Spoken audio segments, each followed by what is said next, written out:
Pakistan is holding general elections on Thursday, a vote that critics say can be neither free nor fair. The former Prime Minister, Imran Khan, he's in prison and he can't run for office. Members of his PTI party claim that they're facing harassment. The United Nations High Commission for Human Rights is calling for calm.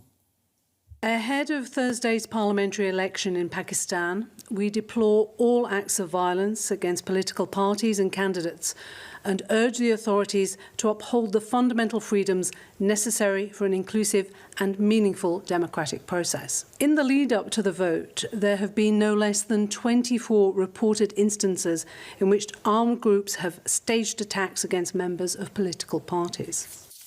That was Liz Throssell of the UN High Commission for Human Rights. Some observers believe the biggest threat to Pakistan's democracy is the military. The army has ruled the nation for about half of its existence since Pakistan was formed back in 1947. And critics claim the military has already decided who will win power this time. Pakistan's military is on high alert. This week, it's been holding joint patrols with police in the capital, Islamabad, ahead of the election. After last year's violence, it's leaving nothing to chance.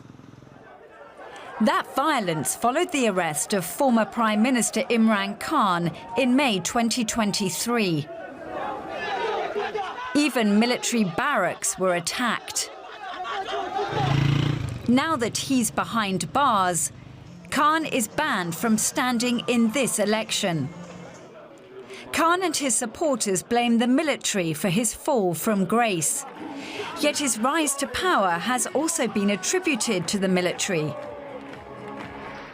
His opponents in 2018 claimed he was the army's proxy, something Khan denied.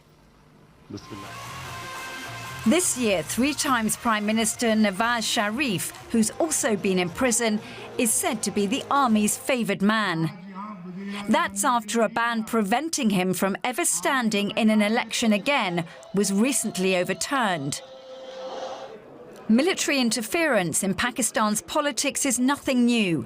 The country's first official military coup was back in 1958, when martial law was declared following a period of political instability. Just over 10 years later, one general handed over power to another.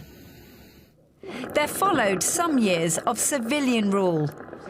But another military coup was staged in 1977. The 80s and 90s again saw a period of civilian government, but it was finally overturned in yet another coup, General Pervez Musharraf serving as president until 2008.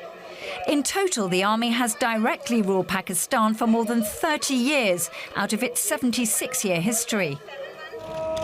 When not in direct control, it's continued to exert huge influence. No prime minister has ever finished their full term, with the military always accused of playing a role.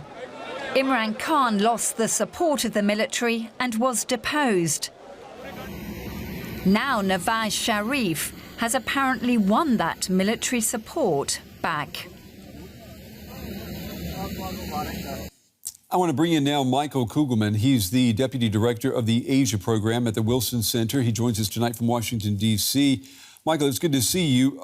Are we going to see free and fair elections in Pakistan, or is it, as many are saying, is the military pulling the strings here? Well, I think that, unfortunately, no matter what happens on Election Day itself, it's already clear that these elections will not be free and fair. And that is because of the non-level playing field in the electoral environment. As we've seen for many months, the PTI, the party of Khan, has faced severe crackdowns, as you recounted in your report, arrests and jailings of leaders as well as supporters. pressure on the media to prevent the party's campaign activities from being covered.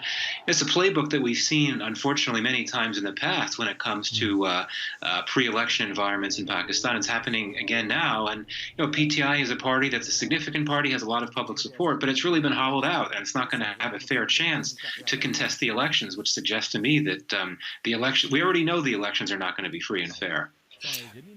We're not talking, though, about a military coup as we've seen in the past years. So talk to me, or describe, if you could, what exactly does the military exerting power in Pakistan, what is that going to look like? Well, I mean, what I just laid out before is essentially what the military's influence looks like. I mean, you're right. It's been more than 15 years since the military last held direct power, but it has continued to be influential from behind the scenes by, in this case of elections, engaging in certain pressure activities and shaping the electoral environment in a way that the party that it does not want to see come to power cannot come to power. And again, this happened in 2018. At that time, the roles were very different in the sense that the army viewed Imran Khan as a favorite son, and it viewed Nawaz Sharif as the enemy, so to speak. And so it took steps. It sponsored activities that made it difficult for the PMLN and made things easier for PTI. But I would argue that today, the army is much more overtly involved in politics than it typically has been when it doesn't formally hold power. And you could see that in particular in terms of how it's been very present on economic policy. The army chief of the country is personally driving policies meant to focus on economic recovery. And, we're talking about an unelected official here who is essentially the most powerful political player in Pakistan. That's not good for democracy. It's not good for democracy, and it calls into question the role of the voters here. What role do voters have in Pakistan moving forward? Well, I mean, we've seen most elections in Pakistan's history, turnout has not been very good. It's hovered around 50%, oftentimes less. There have been a few exceptions where turnout's been very high, but now in particular, there are concerns that turnout will not be very high just because there's so much skepticism and cynicism about politics. And in the case of Khan's party, I think that many will struggle to get out there. That many of them say they want to vote, but we've seen that when Khan's party has tried to mobilize and hold campaign activities, they're broken up. So many supporters have been arrested. So that's going to be tough. But here, I think you have to highlight the issue of young people. Much of Pakistan is young demographically. So if PTI is to have any chance of trying to make a dent in what appears to be a clear victory by PMLN, you're going to need to have young voters out there because Khan's party does draw a lot of support from young people. So if they get out there, that could bode well for PTI, at least in terms of making a dent in what PMLN is trying to do. Michael Kugelman with the Asian program at the Wilson Center. We appreciate your time and your analysis tonight, Michael. Thank you. Thank you.